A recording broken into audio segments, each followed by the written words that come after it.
Lycée Mami Adjoua de Yamoussoukro, lieu choisi par l'Association des directeurs régionaux de l'éducation nationale et de l'alphabétisation du Côte d'Ivoire pour le renforcement des capacités de ses membres.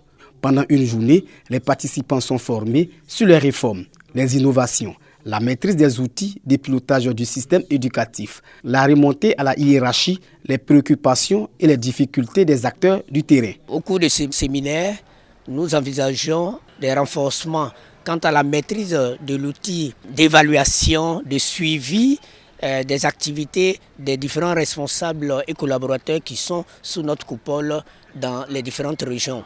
Vu l'importance de l'atelier, la ministre de l'Éducation nationale et de l'alphabétisation a effectué le déplacement à Yamoussoukro. Mariatou Kouni encourage la tenue de ces genres de sessions de renforcement de capacité. La ministre a mis à profit cette rencontre pour attirer l'attention des directeurs régionaux sur les manquements et autres comportements qui réduisent en niant les efforts déployés par le gouvernement pour une école de qualité en Côte d'Ivoire. Il doit donner lui-même l'exemple en matière de probité, en matière de rigueur au travail, en matière de ponctualité, en matière d'assiduité. C'est à ce prix qu'un responsable peut demander le maximum à ses subordonnés et être obéi d'eux sans réticence ni résistance.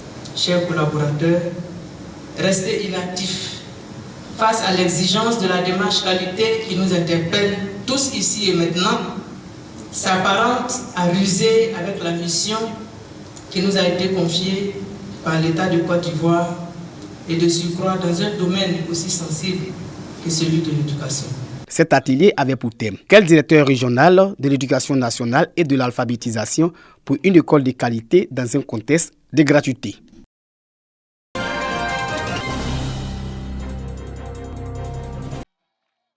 Cent écoliers issus des familles économiquement faibles du village de Ndolikro, sous-préfecture de Nguissankro dans le département du Bongouanou, reçoivent des kits scolaires. Des kits pour permettre à ces apprenants de disposer des effets scolaires à l'instar de leurs amis. Un don d'une société minière qui exploite une mine semi-industrielle d'or dans la localité. Un soutien exigé par le dernier code minier ivoirien. Les élèves aussi, demain, c'est eux qui vont prendre notre place pour pouvoir diriger la Côte d'Ivoire. C'est pour ça que nous sommes là. Et j'ai dit merci à l'État. Le sous-préfet, les parents et les écoliers sont reconnaissants à la société donatrice.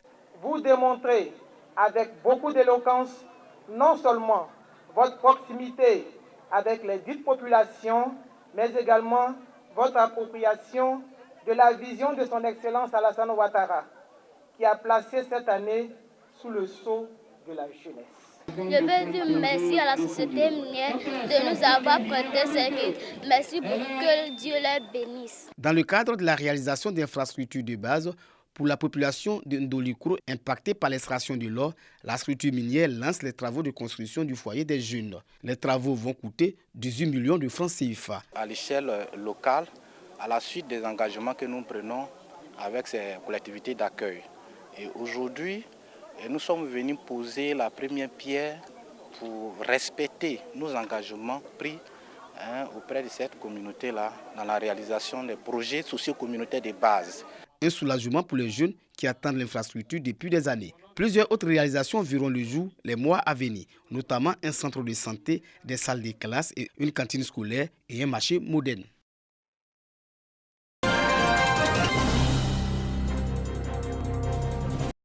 Plus de 350 acteurs du secteur privé, issus des départements de Ferké, Ouangolo-Dougou et de Kong, renforcent leurs capacités. Ils sont formés sur la formalisation, le financement de leur entreprise, les dispositifs de facilitation, de l'insertion des jeunes et la gestion d'une société coopérative. Une initiative des experts de la Chambre de commerce et d'industrie de Côte d'Ivoire en partenariat avec le Conseil régional du Tchologo. Objectif, aider ces opérateurs économiques à densifier le tissu économique local. Augmenter vos revenus et surtout créer des opportunités d'emploi.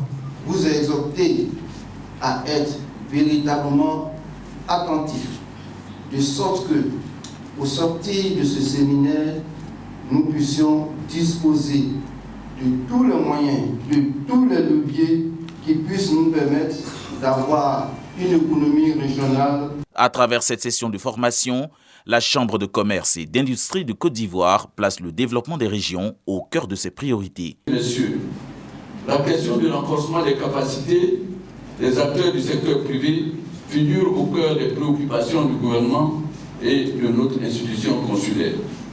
En effet, le gouvernement qui a décidé, dans le cadre de la mise en œuvre de sa politique économique, de placer le secteur privé au centre de la création. Une dizaine de thématiques économiques et financières ont été développées à cette occasion.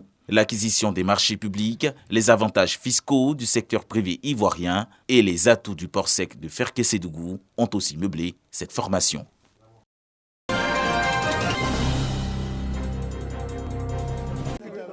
Saisie de drogue, de chargeurs de pistolets et destruction de fumoirs dans la ville de Gagnoa. Nous sommes au lancement de l'opération Épervier 9, initiée par la police, la gendarmerie, les eaux et forêts, auxquels se sont joints les pompiers civils de l'Office national de la protection civile. Le secteur Cocotteret, au quartier Soleil à Gagnoa, constitue à ce jour l'un des derniers bastions des trafiquants de drogue, notamment de cannabis, selon le département des stupéfiants et des drogues de Gagnoa. À partir des services, au quartier Soleil, il y avait jusqu'à 4 fumoirs. Mais depuis que nous sommes là, il reste un seul fumoir qui fait de la résistance. En l'occurrence, le fumoir qui se trouve sous les cocotiers. À chaque fois que nous allons, nous essayons de les déloger. Et après, ils recolonisent cet environnement-là. Mais je pense que nous ne baissons pas les bras. Quand la population va vouloir coopérer avec nous, je pense qu'on pourra goûter la drogue hors de la ville. Sur le terrain, les hommes du préfet de police du Djibois, le commissaire divisionnaire Bois Kwasijan, traquent les dealers. Après intervention, un manque de collaboration des populations est constaté par les forces de l'ordre. Il y a certains parents qui offrent leur local moyennant, ou qui offrent leur site moyennant à des gens pour venir installer des fumoirs. Quand on vient, on prend cet individu, on prend alors celui qui a offert son site ou bien qui a offert son terrain. Il est considéré comme un complice. Et comme en la matière, le complice est plutôt même que l'auteur principal, alors s'il prend 10 ans, celui qui a offert son site prend 10 ans. Je dis merci aux autorités judiciaires qui sont là, qui ont entendu tout ce que vous avez dit. Je ne doute pas un seul instant que tous les réfractaires qui vont se retrouver devant eux verront avec la loi ce qu'il y a de mieux. L'opération Épervier 9 à Gagnoa a débuté par une rencontre à huis clos entre forces de défense et de sécurité, avant que le préfet de la région du Gor, Fofana Lassina, ne procède officiellement au lancement de l'intervention.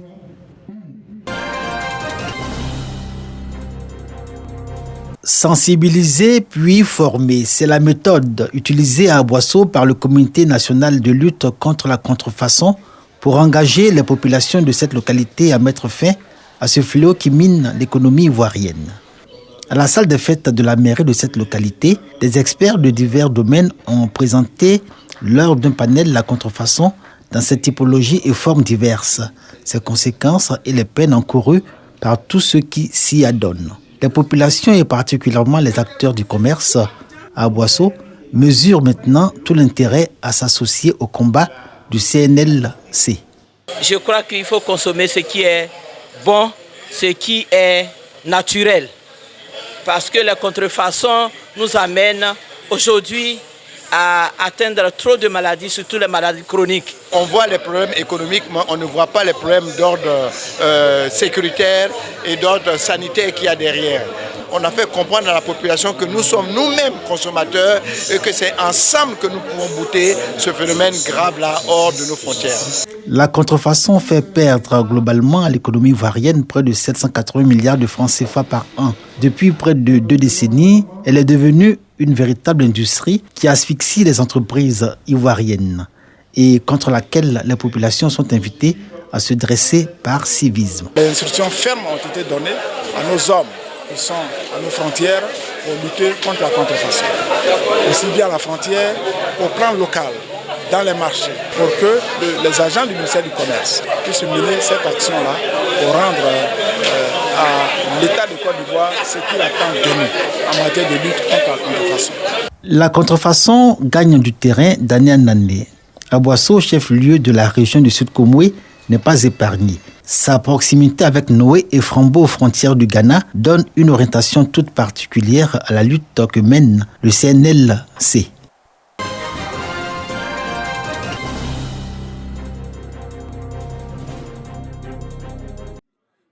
La 6e édition du festival Tongpi Nidale s'inscrit dans la droite ligne de l'année de la jeunesse. Sous l'égide du ministère de la promotion de la jeunesse, de l'insertion professionnelle et du service civique, des groupes de jeunes entrepreneurs ont compéti afin d'obtenir un accompagnement financier. Relativement à l'année de la jeunesse, l'essentiel est de voir comment on peut aider les jeunes à s'insérer au niveau du tissu socio-professionnel, sans oublier naturellement le côté vie associative. Les deux projets qui, pour moi, pouvaient vraiment bénéficier aux jeunes du Tongpi, c'était bien le projet sur le savon noir et le projet qui a trait au boubou manoir. Sur 5 équipes issues de chaque département de la région du Tongpi, à savoir Biankouman, Danane, Sipilou, Zonouin et Man, c'est le porteur du projet de fabrication du savon noir qui remporte le premier prix d'une enveloppe totale de 7 millions de francs CFA, dont 2 millions offerts par le président du conseil régional du Tongpi. Nous avons initialement cotisé une somme de 820 000 francs qui nous a permis d'acquérir un concasseur trieur de noix de palmiste afin d'avoir l'huile de palmiste pour faire le savon. L'avantage du savon noir est qu'il est bio. C'est-à-dire qu'il n'a pas d'effet néfaste sur la peau puisqu'il élimine tout ce qui est comme impureté de manière profonde dans les pores. Le savon sera disponible dans les quartiers avec les présents des jeunes qui sont déjà un relais de vente. On demande à ce que tout jeune puisse monter des projets innovants qui peuvent changer le quotidien de tout un chacun. Les 4 autres groupes de jeunes participants ont reçu chacun la somme de 2 millions de francs CFA. Un appui qui vise à accompagner le développement de leurs projets. Nous avons un fonds de garantie qui soutient donc les projets des jeunes. Dans le cadre de Nidale, ils ont présenté des projets pertinents. Je voudrais les féliciter et nous venons de terminer justement par des démonstrations faites par des jeunes. La lutte, la course de masse et les sports du patrimoine chez nous, c'est une affaire des jeunes et il fallait que nous les appuyions. Nous affinons ce que nous faisons. Il n'y aura pas d'innovation majeure cette année, sauf que les choses seront mieux organisées. Cette journée a pour parrain Mamadou Touré, ministre de la promotion de la jeunesse, de l'insertion professionnelle et du service civique, représenté